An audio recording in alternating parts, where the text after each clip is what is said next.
오늘은 아시아를 넘어 전 세계적으로 확산되고 있는 문화와 경제의 복잡한 흐름에 대해 이야기해 보려고 합니다. K-팝이라는 거대한 문화 현상을 중심으로 왜 태국에서는 최근 반한국 정서가 확산되고 있는지, 그리고 인도에서는 글로벌 기업을 둘러싼 파업과 경제적 긴장감이 왜 고조되고 있는지 살펴보겠습니다. 우리는 흔히 전 세계를 무대로 성공한 K-팝을 보며 모두가 즐기고 환호하는 문화라고 쉽게 생각합니다. 하지만 문화 수출과 소비가 늘어날수록 국경 너머의 갈등, 오해, 그리고 경쟁 구도가 복잡하게 얽히는 경우가 생기죠. 또한 경제 분야에서도 글로벌 대기업의 현지 진출은 긍정적 효과와 부정적 반작용을 함께 낳으며 수많은 노동자, 정부 관계자, 기업인들 사이에서 미묘한 긴장 관계를 빚게 만듭니다. 오늘은 태국과 인도의 사례를 통해 문화와 경제가 어떻게 충돌하고 융합하며 어떤 교훈을 주는지 심층적으로 살펴보겠습니다. 최근 태국에서는 K-팝을 향한 시선이 이전과 많이 달라졌습니다. 불과 몇 년 전까지만 해도 태국의 10대 청소년들은 K-팝 아이돌을 꿈꾸며 한국 기획사의 오디션에 적극적으로 지원했습니다. 태국 출신 블랙핑크 리사를 롤모델로 삼아 춤과 노래를 연습하고 한국어까지 공부하는 학생들이 많았죠. 그만큼 K-팝은 태국 젊은 세대에게 기회와 희망의 상징이었습니다. 그런데 최근 한국의 대형 엔터테인먼트 기획사들이 태국에서의 오디션을 취소하고 글로벌 오디션 대상 국가에서 태국을 제외하기 시작했습니다. 이 변화는 단순한 비즈니스 전략 수정이 아니라 태국 현지에서 커지고 있는 반한 감정과 깊은 관련이 있습니다. SNS에는 No More K-Culture, 타일랜드 퍼스트 같은 해시태그 운동이 퍼지며 한국 문화를 소비하는 사람들을 비난하는 분위기가 확산되고 있습니다. 일부 청소년들은 한국 드라마나 K-팝을 즐기는 친구들을 매국노라 부르며 한국 음식점에 고의로 낮은 평점을 주는 등 과격한 행동도 서슴지 않고 있습니다. 이런 흐름은 문화 교류의 긍정적 측면을 무색하게 만들고 오히려 문화적 배타주의를 강화하는 역효과를 낳고 있습니다. 문제는 여기서 그치지 않습니다. 태국 내 극단적 팬덤 문화 역시 심각한 요인으로 작용하고 있습니다. 태국 출신 리사가 속한 블랙핑크 활동 시점이나 솔로 데뷔 순서에 따라 특정 멤버나 소속사를 향한 조롱, 악플, 조직적 신고 운동이 일어나는 경우가 있습니다. 어떤 팬들은 리사가 K-팝 성공의 전부라고 주장하면서 다른 멤버나 한국 기획사를 폄하합니다. 반면 기대를 충족하지 못한다고 생각되면 해당 멤버나 기업을 공격하기도 하죠. 이런 극단적 팬덤 활동은 K-팝이라는 거대한 문화 시스템에 손상을 주고 기업과 국가 관계에 긴장을 조성하는 결과로 이어집니다. 미국의 한 대학교 강의실을 떠올려 봅시다. 이곳에 한국, 태국, 미국 등 다양한 국적의 학생들이 모여 왜 이런 갈등이 벌어졌는지 토론합니다. K-팝의 성공이 과연 특정 스타나 한 국가의 재능만으로 가능한지, 아니면 장기간에 걸쳐 축적된 시스템과 노하우, 글로벌 마케팅, 체계적 트레이닝의 결실인지 깊이 있는 논쟁이 오갑니다. 교수는 문화산업은 단순히 기술이나 재능으로만 이루어지지 않는다며 오랜 시간에 걸친 시행착오와 혁신, 글로벌 시장에 대한 이해가 바탕이 되어야 함을 강조합니다. 태국 정부 역시 새로운 성장 동력으로 엔터테인먼트 산업을 주목하며 한국의 콘텐츠 진흥원 모델을 도입하려 했습니다. 그러나 기술과 시스템을 단순히 이전받는다고 해서 K-팝 수준의 글로벌 영향력이 생기지 않습니다. 한국은 1990년대부터 수십 년간 글로벌 시장 개척, 프로듀싱 역량 강화, 트레이닝 시스템 확립, 팬덤 관리 노하우 축적을 통해 현재의 성과를 이뤄냈습니다. 이런 과정 없이 겉만 흉내내면 오히려 문화 혼란과 반발을 야기할 수밖에 없습니다. 이제 시선을 인도로 돌려봅시다. 인도는 세계 최대 인구 대국으로 떠오르며 수많은 글로벌 기업들의 관심을 받고 있습니다. 그중 삼성전자는 인도 노이다에 세계 최대 규모의 휴대폰 공장을 운영하며 수만 개의 일자리를 창출하고 있습니다. 그러나 인도의 현실은 단순하지 않습니다. 빈부격차, 비위생적 환경, 불충분한 사회 인프라 같은 구조적 문제가 여전히 산재해 있고, 최근에는 삼성전자 공장에서 노조 문제와 임금 인상을 둘러싼 파업이 발생했습니다. 노동자들은 임금 인상, 노조 인정, 근로조건 개선을 요구하며 이는 기업과 노동자 간 기대치 차이를 극명하게 드러냅니다. 글로벌 기업은 현지에서 생산 비용 절감과 시장 개척을 기대하지만 노동자들은 더 나은 처우를 요구합니다. 인도 정부 또한 외국인 투자 유치와 노동자 보호 사이에서 난처한 상황에 놓입니다. 빈부 격차가 극심한 인도에서는 상위 계층과 대기업, 해외 유학 가능한 부유층과 그렇지 못한 다수 국민 사이에 여전히 큰 격차가 존재합니다. 물론 인도에도 타타, 릴라이언스, 인포시스 같은 세계적 기업들이 있습니다. 인도 출신 인재들은 실리콘밸리와 전 세계에서 활약하며 인도의 잠재력을 증명하고 있습니다. 문제는 이러한 번영이 사회 전체로 확산되지 못하고 일부 계층만 누린다는 점입니다. 삼성전자 같은 외국 기업의 진출은 인도 경제에 활력을 불어넣을 수 있지만 그 효과가 사회 전반에 고르게 돌아가려면 정부의 적절한 정책, 인프라 개선, 교육 수준 향상, 공정한 분배 등이 필수적입니다. 여러 글로벌 기업들은 단순히 생산 거점을 확보하는 것을 넘어 사회 공헌을 통해 현지화 상생하려 합니다. 디지털 교육 격차 해소, 의료 물품 기부, 인재 양성 프로그램 등이 그 예이죠. 하지만 이런 노력만으로 모든 문제가 즉시 해결되진 않습니다. 문화적 경제적 격차와 상호 불신이 존재하는 상황에서 신뢰를 쌓기 위해서는 오랜 시간 꾸준한 대화, 합리적 제도 정비가 필요합니다. 태국에서의 반한 감정 확산과 극단적 팬덤 문화, 인도에서의 파업과 노동 갈등 사례를 통해 우리는 글로벌 문화와 경제가 얼마나 복잡하게 얽혀 있는지 확인할 수 있습니다. 태국의 사례는 단순히 한두 번의 오디션 취소로 끝나지 않는 더 깊은 문화적 오해와 불만의 문제입니다. 인도 사례는 글로벌 기업 진출이 자동으로 지역 발전을 보장하지 않음을 보여주는 예입니다. 기업, 정부, 노동자, 소비자가 모두 복잡한 이해관계 속에서 움직이고 있음을 깨닫게 해줍니다. 미국 대학 강의실에서 벌어진 토론을 다시 생각해 봅시다. 학생들은 글로벌 시대의 문화와 자본의 흐름이 장밋빛 미래를 자동으로 가져다 주지 않는다는 점을 인식하게 됩니다. 오히려 국경을 넘나드는 문화와 경제 활동은 더 많은 대화, 조정, 협력을 필요로 합니다. 태국 유학생은 K-팝의 성공이 단지 태국 출신 스타나 한국의 일방적 노력만이 아닌 서로 다른 국가와 문화 시스템이 오랜 시간 축적된 결과임을 깨닫습니다. 인도 유학생은 조국의 잠재력과 현실의 괴리를 재인식하며 대기업과 정부, 외국인 투자자 간의 복잡한 관계를 통해 인도의 발전 전략을 고민하게 됩니다. 이 토론은 단순한 비판을 넘어 서로 다른 처지의 사람들을 이해하고 공존할 수 있는 방법을 찾는 장으로 발전합니다. 글로벌화가 단순히 문화 향유나 경제 성장만을 의미하지 않으며 오히려 더 복잡하고 섬세한 접근이 필요하다는 점을 재확인하는 계기가 되는 것입니다. 한때 K-팝은 태국에서 그 어떤 문화 콘텐츠보다 뜨거운 사랑을 받았다.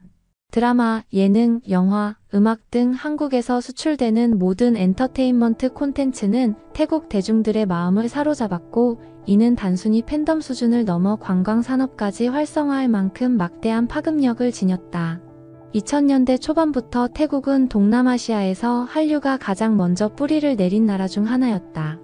한국 아이돌의 공연을 보기 위해 한국행 비행기를 타고 드라마를 원어로 시청하기 위해 한국어를 배우며 심지어 연습생 프로그램에 지원하는 이들도 늘어났다.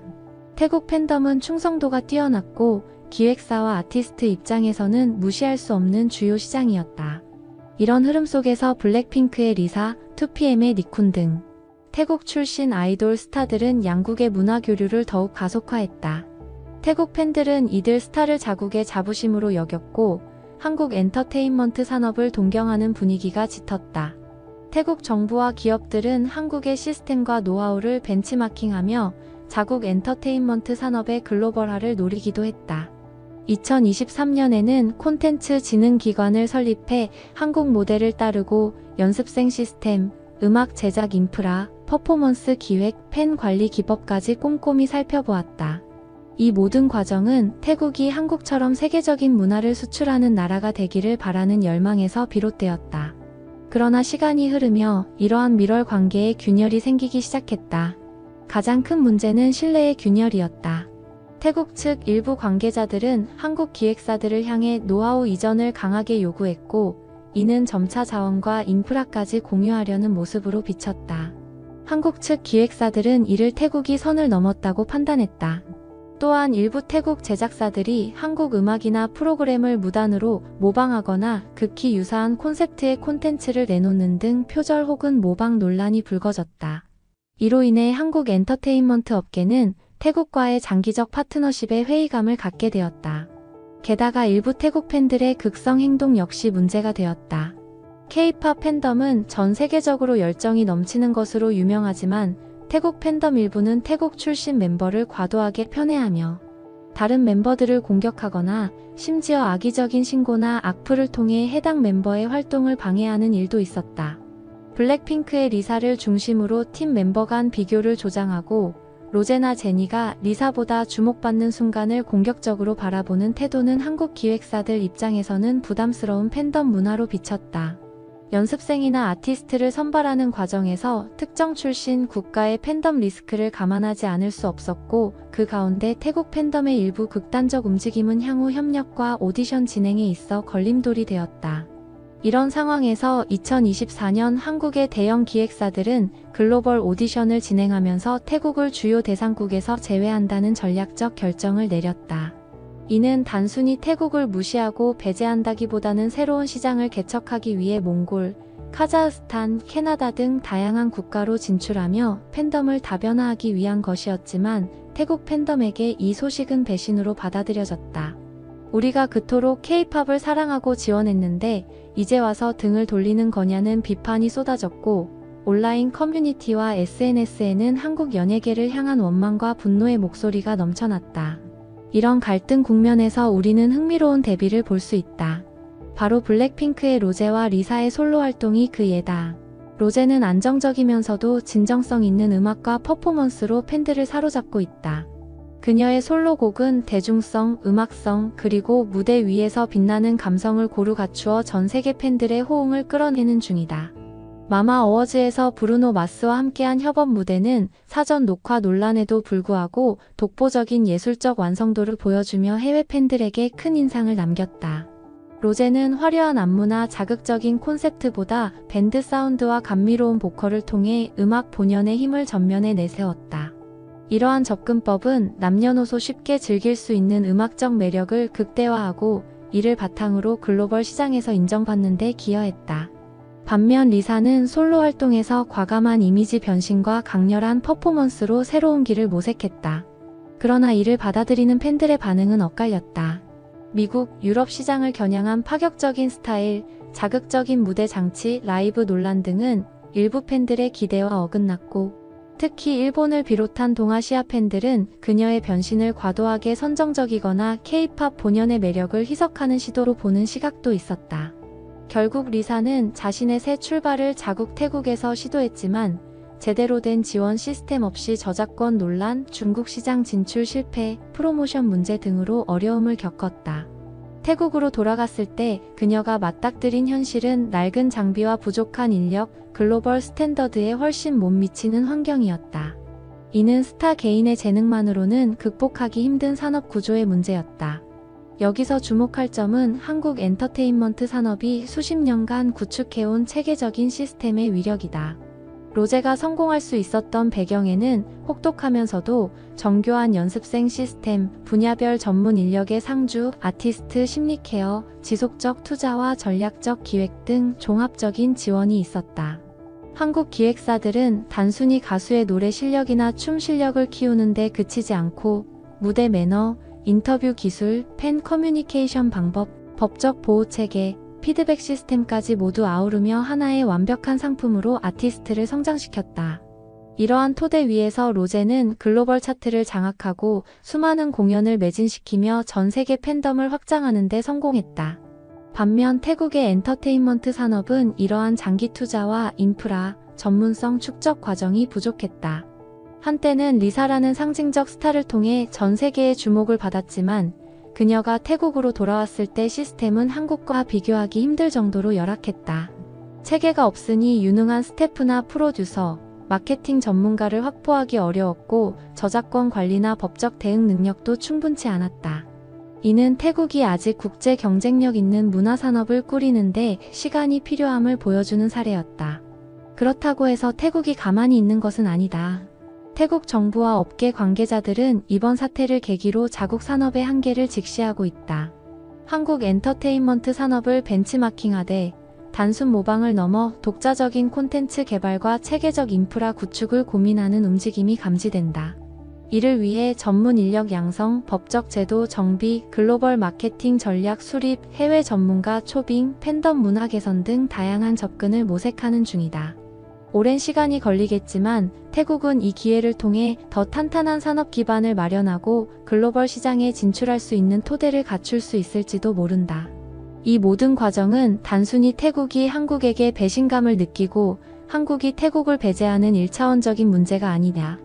이는 글로벌 시대의 문화산업이 얼마나 복잡한 이해관계 속에서 움직이는지를 보여준다. 한 나라의 스타가 세계적으로 성공하기 위해서는 단순한 재능을 넘어 체계적인 시스템, 문화적 신뢰, 장기적 투자, 팬덤과의 건강한 관계가 필요하다. 로제의 성공 사례는 이를 잘 보여준다. 한국 기획사들은 오랫동안 이러한 시스템을 공들여 구축했고 그 결과 한 아티스트의 재능을 극대화하여 전 세계로 수출하는 데 성공했다. 리사의 경우 이와 반대되는 흐름 속에서 어려움을 겪었다. 이는 어떤 개인적인 실패라기보다는 산업 구조 차이, 준비 부족, 국제 협력 실패 등 다양한 요인이 복합적으로 작용한 결과다. 그런 의미에서 리사의 사례는 태국에 쓰라린 교훈을 남겼지만 동시에 변화를 촉발하는 계기가 될 수도 있다. 결국 이번 사태를 통해 태국과 한국 모두 중요한 것을 깨닫게 되었다. 한국은 특정 국가의 팬덤에만 의존하지 않고 더 넓은 세계로 나아가는 다변화 전략을 추구할 필요성을 느꼈고, 태국은 단순한 문화 소비국에서 벗어나 창작국으로서의 자립을 위해 더 많은 준비와 노력이 필요함을 알게 되었다. 이 모든 것은 K-팝이 특정 국가나 지역의 문화가 아닌 진정한 글로벌 문화 현상으로 자리 잡는 과정에서 나타나는 성장통일 수도 있다. 앞으로 태국과 한국의 관계는 어떻게 변화할까? 태국이 점진적으로 시스템을 정비하고 독창적인 콘텐츠를 선보인다면 언젠가 한국 기획사들과 대등한 파트너로 협력할 날이 올지도 모른다. 반대로 한국은 이번 경험을 바탕으로 더 다양한 문화권과 협력하며 새로운 팬덤을 개척할 것이고 그 과정에서 또 다른 기회의 땅을 발견할 수도 있다. 로제와 리사의 상반된 행보는 단순히 스타 개인의 성공과 실패를 넘어 글로벌 문화산업 생태계가 어떻게 작동하는지 잘 보여주는 사례다. 로제는 한국 시스템 위에서 자신의 재능을 극대화해 전 세계 팬의 사랑을 받았고, 리사는 체계불비라는 한계를 절감하며 새로운 도전에 나서야 했다. 이 대조적 스토리는 우리에게 산업 구조, 문화 정책, 팬덤 문화, 국제적 협력과 경쟁의 중요성을 다시 생각하게 만든다. 마지막으로 문화산업이란 단순히 시장 논리나 팬덤의 열정만으로 움직이지 않는다. 오랜 시간 쌓아온 노하우, 법적 제도적 지원, 창의적인 아이디어, 아티스트의 진정성, 그리고 그것을 받아들이는 팬덤의 성숙도 올 오브 디즈 모두가 어우러져 새로운 문화를 만들어낸다. 태국과 한국 사이에서 벌어진 이 복잡한 갈등과 변화의 양상은 앞으로도 문화산업이 어떻게 흘러갈지 보여주는 하나의 예고편일 뿐이다. 그리고 우리는 이 흐름을 지켜보며 앞으로 다가올 새로운 협력과 경쟁, 그리고 문화적 진화를 기대하게 된다. 오늘 이야기 어떻게 보셨나요? 태국에서 불거진 반한 감정과 극단적 팬덤 문화, 인도에서의 파업과 경제 갈등을 통해 글로벌 문화와 경제의 복잡성을 살펴보았습니다. K-팝이 세계적으로 성공하고 글로벌 기업이 신흥국에 진출하는 과정은 결코 단순하지 않습니다. 그 안에는 수많은 이해관계자의 희망과 실망, 협력과 갈등, 다양한 제도적 문화적 장벽이 자리하고 있습니다. 여러분, 오늘 긴 시간 동안 함께 해주셔서 정말 감사합니다. 우리가 살펴본 태국의 반한 감정 확산이나 인도에서 벌어지는 파업과 경제 갈등 사례는 단순히 개별 국가의 문제로 치부하기엔 너무나 복잡한 함의를 담고 있습니다. K-팝을 중심으로 한 한국 문화산업의 성공 이면에는 수십 년에 걸쳐 다져진 시스템과 글로벌 시장에 대한 깊은 이해, 그리고 다양한 국가 출신의 재능 있는 아티스트들이 함께 어우러져 빚어낸 결과물이 자리하고 있습니다. 반면 이런 거대한 성공 뒤편에서는 문화적 오해, 극단적 팬덤에 의한 갈등, 그리고 특정 국가에서 불어오는 반감이 어두운 그림자를 드리우기도 하죠. 인도 사례를 통해 우리는 글로벌 기업 진출이 단지 새로운 일자리 창출과 경제 성장만을 의미하지 않는다는 사실을 배웠습니다. 외국 기업은 현지 시장에 진입하며 생산량과 수익을 늘리지만 동시에 노동자들의 권익, 임금, 근무 환경 개선을 둘러싼 첨예한 대립을 야기하기도 합니다. 이러한 갈등은 인도 정부가 외국 자본 유치와 국민 생활 안정이라는 두 가지 목표 사이에서 고민하도록 만들며 극심한 빈부 격차, 미흡한 인프라 개선, 불균등한 기회 분배 같은 근본적 문제와 맞닿아 있습니다. 결국 문화와 경제가 국경을 넘어 융합하고 충돌하는 이 시대에 우리는 단순한 성공 신화 뒤에 있는 복잡한 구조를 진지하게 들여다볼 필요가 있습니다. 한류나 K-팝이라는 키워드가 전 세계적으로 통용되고 글로벌 기업이 아시아 곳곳에 진출하며 현지 산업 발전에 일정 부분 기여하는 모습은 분명 주목할 만한 성취입니다. 하지만 그 과정 속에서 생겨나는 수많은 갈등, 오해, 불만, 그리고 배타적 태도들은 반드시 해결해야 할 숙제로 남아있죠. 중요한 것은 문제를 회피하거나 특정 국가나 문화만을 비난하는 데서 끝나지 않고 서로가 처한 상황과 맥락을 충분히 이해하는 자세를 갖추는 것입니다. 한국과 태국, 한국과 인도, 그리고 나아가 전 세계 어느 두 국가 사이에도 이해관계의 충돌과 문화적 차이는 존재할 수밖에 없습니다. 그러나 이 차이를 극복하는 힘은 바로 대화, 공감, 상호 존중에서 나옵니다. 오랜 시행착오 끝에 얻은 시스템과 노하우를 단지 기술 이전하듯 가져가는 것이 아니라 그 속에 담긴 가치관, 경험, 인식 변화를 함께 나누고 다양한 문화권의 사람들의 목소리에 귀 기울일 때 비로소 서로가 성장할 수 있는 기반이 마련됩니다. 오늘 영상을 통해 여러분께서도 이러한 복잡한 현실을 조금이나마 이해하는 데 도움이 되셨기를 바랍니다. 글로벌 시대는 단순한 기회 확대나 시장 확장만을 의미하지 않습니다. 오히려 상호 이해의 중요성, 공정한 분배와 지속 가능한 발전, 그리고 문화 간 협력의 필요성을 더욱 두드러지게 보여주는 무대라 할 수 있습니다. 앞으로도 이 채널에서는 다양한 국가 간 문화 현상, 경제 이슈, 국제 관계 속 갈등과 협력의 사례를 깊이 있게 다뤄보며 우리가 속한 세계를 새로운 시각으로 바라볼 수 있는 콘텐츠를 제공해드리겠습니다. 이번 이야기에 대한 여러분의 생각과 경험, 그리고 다른 관점들도 댓글을 통해 자유롭게 나눠주세요. 다양한 의견이 오가며 깊은 통찰로 이어지는 장이 되길 기대합니다. 여기까지 시청해주신 모든 분께 진심으로 감사드리며 오늘 논의한 주제들이 국제사회를 이해하는 데 작은 단서라도 되길 바랍니다. 앞으로도 더 풍성하고 의미 있는 이야기들로 찾아뵙겠습니다. 관심과 성원에 늘 감사드리며 구독과 좋아요, 알림 설정도 부탁드립니다. 여러분의 참여와 응원이 이 채널의 방향을 잡아가는 데 큰 힘이 됩니다. 다음 영상에서 다시 만나 뵐게요. 감사합니다.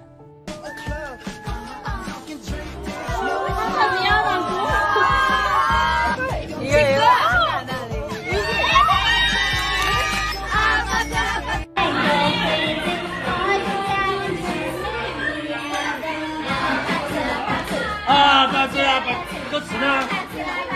啊，帕子啊，帕子。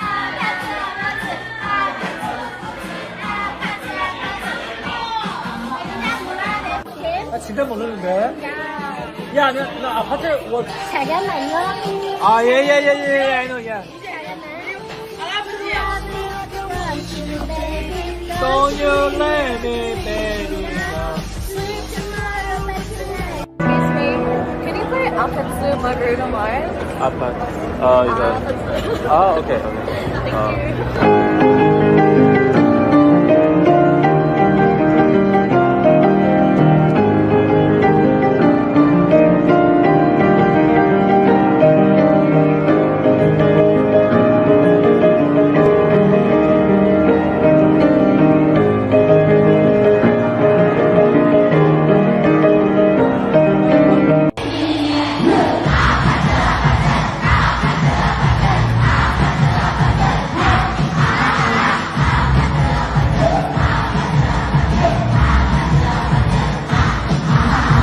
와, 이거 완전 충격 실화 아닙니까? 슈퍼맨과 배트맨의 본고장인 미국에서 한국의 역사적 영웅이 엄청난 돌풍을 일으키고 있다는데요. 그 주인공이 바로 이순신 장군이라고 해요. 400년 전 바다를 호령하던 이 전쟁 영웅이 미국 만화계에까지 진출했다니 솔직히 믿기 힘들죠? 오늘 영상 절대 놓치면 안 됩니다. 지금부터 그 놀라운 이야기를 전해드리겠습니다. 먼저 시카고 도심 한가운데 자리 잡은 만화 전문점을 상상해 볼까요? 가게 벽에는 어벤져스나 DC 히어로들 포스터가 커다랗게 걸려 있고 유리 진열장 안에는 화려한 피규어들이 잔뜩 전시되어 있어요.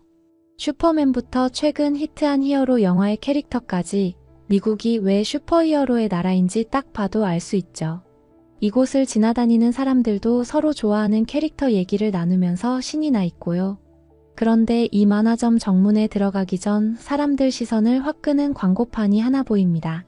보통 미국 만화 광고판이라면 알록달록한 히어로들이 도열해 있거나 최신 인기 만화 시리즈가 크게 강조되어 있을 텐데요. 오늘은 조금 다른 모습이에요. 이국적인 갑옷과 투구를 쓴 동양인 장수가 멀리 바다를 내다보는 그림이 붙어 있거든요. 바로 이순신이라는 이름이 크게 적혀 있어요.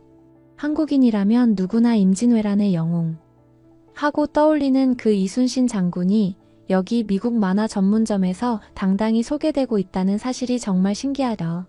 솔직히 미국에서 이순신이라니, 게다가 만화책이라니 하고 의아해할 수밖에 없잖아요.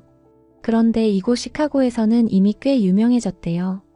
여러 행사나 코미콘에서도 이순신이라는 이름이 심심찮게 들린다고 합니다. 특히 미국 독자들 사이에선 슈퍼히어로는 보통 가상 캐릭터인데 이 장군은 실제 역사에 존재했던 영웅이다라는 점이 아주 강렬하게 다가가는 것 같아요. 실제로 이 만화책은 여러 전시회나 만화 박람회에서도 완판 행진을 이어가고 있고 누적 판매량도 만만치 않다고 해요. 어른이든 학생이든 가족 단위 관람객이든 실제로 존재했던 용맹한 리더 이야기에 푹 빠진다고 하더라고요. 게다가 만화를 그린 작가가 한국인이 아니라 미국인이라는 점도 인상적이죠. 한국 역사에 완전히 빠져서 이순신 장군 이야기를 전 세계에 알리고 싶었다고 할 정도니 그 열정이 고스란히 작품에 묻어나는 거겠죠. 사실 이렇게 먼 나라의 역사 영웅이 해외에서 만화로 재탄생하고 또 수많은 사람의 눈길을 사로잡는 일이 그렇게 쉬운 여정은 아닐 거예요. 2010년대 초반까지만 해도 해외에서 한국 역사나 인물을 다룬 문화 콘텐츠가 크게 주목받는 사례가 거의 없었으니까요. 헐리우드 영화에서 동양 전사가 잠깐 조연으로 나오는 정도가 전부였죠. 그런데 시대가 확실히 달라졌습니다. 한국 문화가 전 세계로 확산되는 한류가 K-팝, 한국 드라마, 뷰티, 음식 등으로 이어지면서 팬층이 점점 넓어졌고 그 덕분에 한국 역사나 전통 문화 같은 분야까지 새롭게 조명받고 있다는 거예요. 예전에는 싸이의 강남 스타일이 전 세계적으로 크게 히트했을 때 이 인기가 얼마나 갈까? 하는 시선이 많았잖아요. 하지만 그 후로도 방탄소년단, 블랙핑크 같은 그룹이 연이어 빌보드 차트에 오르고 봉준호 감독이 오스카까지 수상하면서 대중성과 예술성을 동시에 인정받게 되었죠. 그리고 이 흐름이 점점 확장되더니 이젠 한국 역사 전통 문화 언어 음식도 더 깊이 들여다보게 되는 상황이 된 겁니다. 예를 들어 해외 패션쇼에 한복이 등장하고 뉴욕 길거리 푸드트럭에 비빔밥이 팔리고 한국 예능 포맷이 외국 방송사에서 리메이크되고 있으니까요. 그렇지만 이순신 장군 만화는 조금 색다른 사례라고 할 수 있습니다. 허구가 아니라 실존 인물이라는 점, 또 임진왜란이라는 역사적 배경에서 보여준 리더십과 전투력이 픽션 히어로 못지않게 드라마틱하다는 점이 미국 독자들에게 큰 충격과 감동을 준 거죠. 실제 전투에서 수적 열세를 극복하고 연전연승을 거둔 이야기는 현실에 존재했던 슈퍼히어로 느낌으로 다가가는 거예요. 게다가 작가가 미국인이면서도 직접 한국에 여러 번 와서 난중일기와 징비록 같은 사료를 꼼꼼히 조사했다더군요. 당시 조선 수군의 어려움이나 이순신 장군이 겪은 내면의 고뇌 같은 부분도 상세히 연구했다고 해요. 그냥 동양의 전쟁 이야기 정도로만 그린 게 아니라 정말 역사적 배경과 인물의 감정을 제대로 살리려 노력했다니 독자들 입장에서는 당연히 몰입감이 높아지겠죠. 사실 이런 일은 한국에 대한 해외 인식이 바뀌고 있다는 걸 잘 보여줘요. 몇십 년 전만 해도 해외 사람들에게 한국은 그다지 주목받는 나라가 아니었어요. 분단 상태인 나라 정도로 생각하거나 전자제품 잘 만드는 동아시아 국가 정도로 인식됐으니까요. 하지만 경제 발전에 이어 문화 수출이 활발해지면서 이제 해외에서도 한국적 스토리에 갈증을 느끼는 움직임이 커졌고 이순신 만화의 성공도 그 흐름에 힘입은 거죠. 실제로 존재했던 영웅 이야기를 통해 미국 독자들은 한국만의 독특한 역사를 신선하게 접하게 됐습니다. 상상 속 히어로가 아니라 16세기 말 실제로 일본 침략을 막아낸 장군이 있었다니 그야말로 새롭고 생생한 전투 서사를 만나는 느낌이랄까요? 여기에 애국심, 리더십, 인간적 갈등이 어우러지니 한층 더 많은 감동을 이끌어내는 듯해요. 결국 이런 문화 교류가 한류를 현대 대중문화에서 역사인물 콘텐츠로도 확장시키고 있다고 볼 수 있습니다.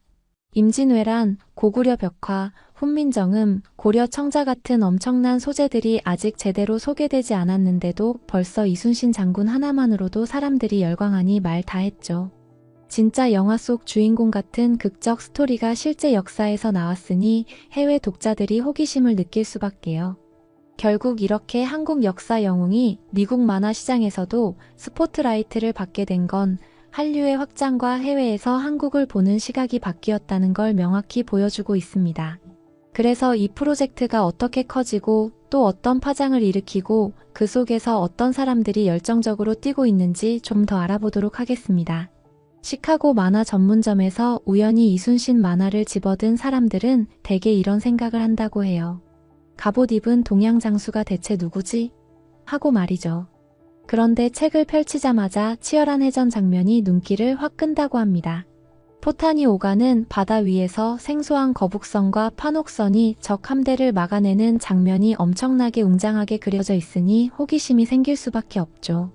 그리고 전투가 끝난 뒤엔 이순신과 부하들의 인간적인 고민과 이야기가 이어져서 전쟁 영웅물 이상의 무언가가 있음을 느끼게 된다고 해요.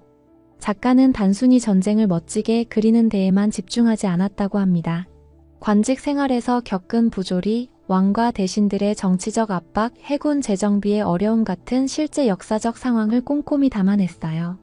독자들은 맨날 강하고 정의로운 히어로만 보다가 이번엔 한계와 상처가 있는 인물이 점차 리더로 성장하는 서사를 보게 되니 더 크게 감동받는 것 같아요. 또 만화라는 장르가 텍스트와 그림을 결합해 주기 때문에 자료나 배경 지식이 없어도 쉽게 빠져들 수 있다고 하네요. 난중일기나 징비록 같은 기록물을 만화 속 부록이나 해설 코너로 자연스럽게 녹여 넣어서 처음 보는 사람도 흐름을 놓치지 않게 잘 구성했다는 겁니다. 이 작품을 만든 마이크 가명라는 작가는 원래 미국 히어로물 쪽에서 보조 작가 일을 했다는데요. 허구의 히어로 대신 실제 영웅을 찾아보려고 고민하던 중에 이순신 이야기를 알게 됐다고 합니다. 그리고 한국 팬들이 자막 달아서 공유해주던 다큐멘터리를 보면서 더 깊이 빠져들었다고 해요. 결국 이건 오히려 미국 독자들에게도 큰 영감을 줄 수 있겠다는 확신을 갖고 본격적으로 작업에 돌입했다네요. 마이크가 특히 강조하는 건 이순신 장군의 진짜 리더십이라고 합니다. 현대 슈퍼히어로들은 대개 초인적 능력이나 엄청난 재력을 갖춘 경우가 많지만 이순신은 현실 세계에서 필사의 전략과 부하들을 아끼는 마음으로 승리를 거둔 인물이니까요. 이 점이 허구의 히어로와 비교할 수 없을 정도로 큰 감동을 준다고 해요.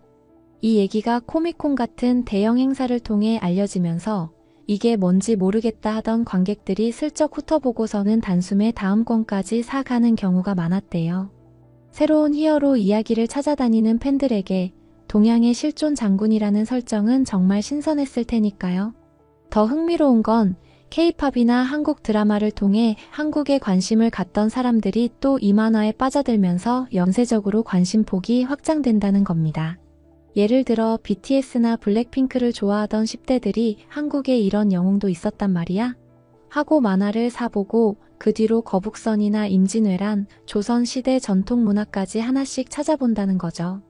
그게 결국 한국 역사나 다른 콘텐츠에 대한 탐색으로 이어지고요. 요즘에는 한식에 반해서 김치나 불고기의 역사를 찾아보면서 한국사를 알게 되는 사람도 많다잖아요. 그러다 보면 한국 예능에서 예로 들어주는 역사적 사건이나 장소를 또 구글링하게 되고 이렇게 하나의 문화를 접하다 보면 다른 분야로도 계속 확장되는 게 요즘 전 세계 한류 팬들의 특징인 듯해요. 이 변화는 공공외교 측면에서도 정말 의미가 큽니다. 한국은 이미 경제 규모도 꽤 크고 IT나 대중문화 쪽에서도 세계 시장에서 활약하는 나라잖아요. 그래서 단순히 수출이나 홍보를 넘어서 다른 나라 사람들이 한국을 더 깊이 이해하도록 돕는 게 중요한 시점이 된 거죠. 이런 면에서 이순신 만화는 한국 역사와 인물을 세계인이 받아들이기 좋게 풀어냈기 때문에 그 역할을 톡톡히 해내는 셈이죠. 실제로 이 만화가 인기를 얻자 한국 공공기관이나 문화예술 관련 부처에서 이 프로젝트를 지원하거나 각종 박람회에 같이 나가는 등 협업 사례도 늘었다고 해요. 그냥 만화를 파는 게 아니라 한국 역사 속 진정한 영웅을 전 세계에 알린다는 의미가 크니까요. 이렇게 탄력받은 이순신 만화가 해외에서 뜨거운 반응을 얻으면서 앞으로 더 확장될 가능성도 커졌습니다. 상품 하나로 끝나는 게 아니라 이순신 장군의 리더십이나 전투, 인간적인 고뇌가 담긴 서사가 해외 독자들의 깊은 공감을 자극한다는 거예요. SNS에서 어떤 독자는 이순신이야말로 진정한 어벤져였다고 평하면서 가족들과 함께 만화를 읽고 이순신 정신을 나눴다고도 하더라고요. 그러다 보니 만화 말고도 애니메이션, 드라마, 게임 같은 2차 창작으로 이어질 수도 있겠죠. 사실 삼국지나 일본 전국시대 이야기도 전 세계적으로 게임 애니로 엄청 성공했잖아요. 이제 한국의 임진왜란과 이순신 장군 이야기도 충분히 그 반열에 오를 수 있다는 전망입니다. 무엇보다 이런 흐름 자체가 한류의 새 지평을 열고 있다고 봐야 할 것 같아요. 그동안 한류하면 주로 K-팝, 드라마 정도로 생각했지만 이제는 우리 고유의 역사와 전통, 그리고 그 안에서 태어난 인물들의 서사까지 번져가고 있는 거죠. 이런 확장이 계속된다면 한류는 단순히 일시적인 유행이 아니라 전 세계 문화현상 중 하나의 큰 축으로 자리 잡지 않을까 싶습니다. 미국에서 시작된 이순신 만화 열풍이 어떻게 전개되고 있는지 대략 살펴봤는데 이제 이 프로젝트가 커지는 과정에서 어떤 갈등이나 도전이 생길지 또 새로운 길을 열어줄 열쇠는 뭔지 궁금해집니다. 한국 역사와 세계 시장이 만나는 이 지점에서 앞으로 어떤 놀라운 전개가 펼쳐질지 계속 주목해봐야겠죠. 시간이 좀 지나니까 이순신 만화가 시카고를 넘어 뉴욕, LA 같은 여러 도시의 만화 전문점이나 온라인 플랫폼에서도 화제가 됐다고 해요. SNS나 커뮤니티에는 이 사람이 진짜 존재했단 말이야? 검색해보니 1500년대 후반에 이런 전투가 실제로 있었다는데 믿기 힘들다 같은 댓글이 쏟아진다네요. 그뿐만 아니라 어떤 독자들은 아예 한국 역사를 더 파보고 싶어졌다고 해요. 한국 가면 이순신 장군 관련 유적지부터 둘러보고 싶다면서 통영, 여수, 해남에 있는 명량해전 기념비 같은 곳을 여행 계획에 넣는 사람들도 있다고 하니 이 정도면 대단하죠. 이 만화 작가인 마이크는 지금 초청 행사에 나가고 사인회도 하느라 바쁜 일정을 보낸대요. 본인도 이렇게 큰 반응을 예상 못했다고 하면서 이 정도면 단순한 히어로물이 아니라 완전히 새로운 문화를 만나는 통로가 됐다고 말했답니다. 물론 이 모든 게 순탄하기만 했던 건 아니에요. 인기가 높아지다 보니 정말 임진왜란이나 당시 조선 일본의 군사체계를 제대로 이해하고 그린 거냐 같은 비판도 있었죠. 마이크와 팀은 그 지적을 수용해서 한국을 여러 번 다시 방문해 역사적 고증을 더 보강했다고 해요. 난중일기, 징비록 외에도 여러 기록과 박물관 자료까지 챙겨보면서 오류를 고쳤다고 하니 그 진정성이 전해졌고 개정판이 나오면서 평판도 훨씬 좋아졌다고 해요. 개정판에서는 전쟁 장면뿐 아니라 이순신 장군의 인간적인 고민이나 정치적 갈등, 당시 조선 백성들의 삶도 더 디테일하게 그려냈다고 하네요. 그걸 본 독자들은 전보다 서사가 훨씬 입체적으로 변했다며 칭찬했고 이순신 만화가 이렇게 발전했다는 리뷰나 비교 자료가 SNS에 쏟아졌다는 거죠. 한편 이 모든 상황이 진행되는 동안 K-팝과 한국 드라마도 계속 글로벌 팬덤을 넓혀왔잖아요. 세계 곳곳 지하철역이나 거리 전광판에 한국 아이돌 광고가 뜨고 오스카 시상식에서 한국 감독이 상을 받는 시대가 되었으니 자연스럽게 한국 자체에 대한 관심도 커졌죠. 그러니 만화 팬덤 바깥의 독자들도 한국이라면 좀 더 알아보고 싶다 하는 식으로 이순신 만화를 찾게 된 거예요. 이렇게 관심이 커지다 보니 해외 언론에서도 태평양 건너온 진짜 슈퍼히어로 같은 자극적인 제목으로 기사를 쓰기 시작했고 미국 만화판에서 한 번도 보지 못한 스토리라면서 임진왜란이라는 사건 자체가 미국 독자들에게 새롭게 알려지는 계기가 되기도 했다고 해요. 그런데 이런 단계가 되면 당연히 이걸 애니나 실사 드라마로 만들 생각이 없냐는 제안도 들어옵니다. 실제로 해외 제작사나 투자사가 관심을 보이면서 전쟁 영화로 만들어도 충분히 흥행할 거다라는 얘기가 오가고 있다네요. 마이크는 기대와 부담을 동시에 느낀다고 해요. 만화만 해도 고증이 그렇게 어려웠는데 실사 영화나 드라마로 간다면 규모나 복잡성이 훨씬 커지고 역사적 책임감도 더 커질 테니까요. 하지만 어찌 보면 이게 한류의 본질이기도 하죠. K-팝이 세계에서 히트곡을 내고 한국 드라마가 넷플릭스에서 크게 반응을 얻듯이 한국의 역사와 전통도 충분히 세계적인 콘텐츠가 될 수 있음을 보여주니까요. 이순신 장군 한 명의 서사가 이렇게 미국 독자들의 마음을 사로잡을 수 있다면 한국 역사 속 다른 인물들도 가능성이 열려 있다고 봐야죠. 물론 한국 역사 인물을 서양식으로 재해석하는 게 맞느냐, 임진왜란 이야기를 영화화하면 일본과의 과거사 문제가 불거지지 않겠느냐 같은 걱정도 나올 수밖에 없어요. 하지만 긍정적이든 부정적이든 이렇게 큰 규모로 한국 역사가 언급되고 논의된다는 것 자체가 이미 엄청난 변화죠. 예전에는 한국 조선시대 장군이 미국 만화계에서 핵심 콘텐츠가 된다는 걸 상상조차 못했으니까요. 이렇게 논란도 많고 반응도 뜨거운 가운데 마이크와 이순신 만화는 지금 절정의 순간을 맞이하고 있습니다. 그는 이순신 장군 이야기를 통해 국가와 시대를 초월하는 리더십과 희생정신을 보여주고 싶었다며 더 많은 사람이 이 이야기를 알게 된다면 그 자체로 이미 목표 달성이라고 말했어요. 바로 이 지점이 이야기의 전환점 같습니다. 이순신 만화는 그냥 만화 시장에서 히트한 작품이 아니라 한국과 미국, 더 나아가 전 세계 독자들을 잇는 다리가 되고 있기 때문이죠. 한국 사람들에게야 너무나 익숙한 영웅이지만 해외 독자들에겐 완전 새롭고 강렬한 첫인상인 거예요. 그 뒤로 어떤 결과물이나 사건이 더 나올지는 조금 더 기다려봐야 하겠지만요. 이 만화 프로젝트를 둘러싼 관심과 논란, 가능성은 결국 문화 교류가 때로는 예상치 못한 방식으로 꽃피운다는 메시지를 던져줍니다. 몇 년 전만 해도 미국 만화 시장에서 조선시대 장수가 주인공인 만화가 인기를 얻으리라곤 상상하기 어려웠는데 작가와 팀이 이순신 장군 이야기가 지닌 보편적 감동 리더십, 희생, 인간 승리 같은 을 제대로 살려서 미국 팬들에게 보여줬더니 반응이 폭발한 거죠. 그러다 보니 미국 독자들은 가상 히어로 말고 진짜 역사 속 인물 이야기도 이렇게 강렬할 수 있구나 하고 놀라고 그 다음엔 한국 역사는 생각보다 되게 흥미로운 소재라고 인식을 넓혀갑니다. 이미 한류가 구축해놓은 한국에 대한 친숙함이 한 몫을 더했고요. 예능, 음악, 드라마로 한국 문화를 조금씩 경험했기 때문에 역사 콘텐츠도 별 거부감 없이 받아들일 수 있던 거죠. 이 이순신 만화를 비롯한 역사 콘텐츠가 앞으로 어떻게 확장될지는 아무도 장담 못합니다. 애니나 영화로 만들어질 수도 있고 다른 각도에서 이순신을 재해석한 작품이 나타날 수도 있죠. 아니면 여러 나라 작가들과 협업해서 각국 역사 영웅들을 모아놓은 콜라보 프로젝트가 나올 수도 있고요. 중요한 건 이제 더 이상 그런 건 불가능해라고 말하기 어려운 시대가 되었다는 사실이에요. 한국에서도 이순신 장군에 대한 자부심이 워낙 크고 드라마나 영화, 다큐멘터리를 통해 인물을 재구성해 온 역사가 길잖아요. 그렇지만 해외에는 아직 잘못 알려진 부분도 있고 제대로 소개되지 않은 내용도 많아요.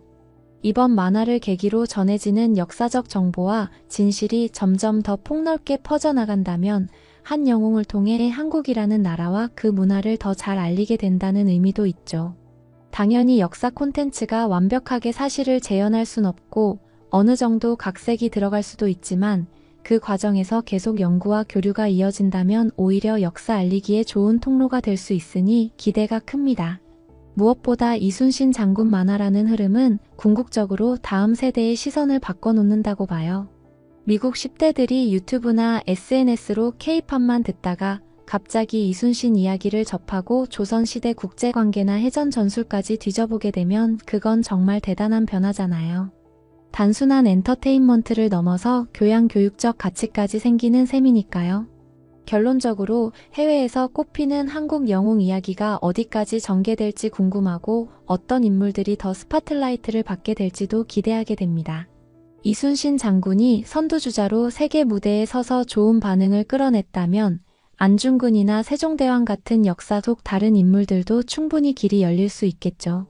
실제로 해외 한류 팬 중에 한국사를 더 배우고 싶다면서 스스로 인물이나 사건을 찾아보는 사람들이 늘어나는 추세라니 이런 흐름이 점점 확산될 거예요.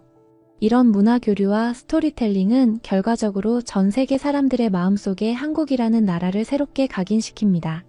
경제 발전이나 맛있는 음식, 아이돌 노래만 유명한 나라가 아니라 오래된 역사와 수많은 도전 극복 사례를 지닌 나라라는 인상을 심어주는 거죠. 그러니 앞으로도 매력적인 이야기들이 끝없이 만들어질 수 있다는 기대감을 전 세계가 공유하게 됩니다. 마지막으로 유튜브 영상을 상상해보면 코믹스 행사장에서 이순신 코스프레를 한 팬들이 작가 마이크를 둘러싸고 즐거워하는 모습이 떠오르네요. 임진왜란이란 걸 이 만화로 처음 알았다고 하면서 이제는 이순신 명언까지 한국어로 외우는 팬들도 있을 정도라니까요. 이 모습을 지켜보는 한국 관계자들은 뿌듯함을 감추지 못하겠죠.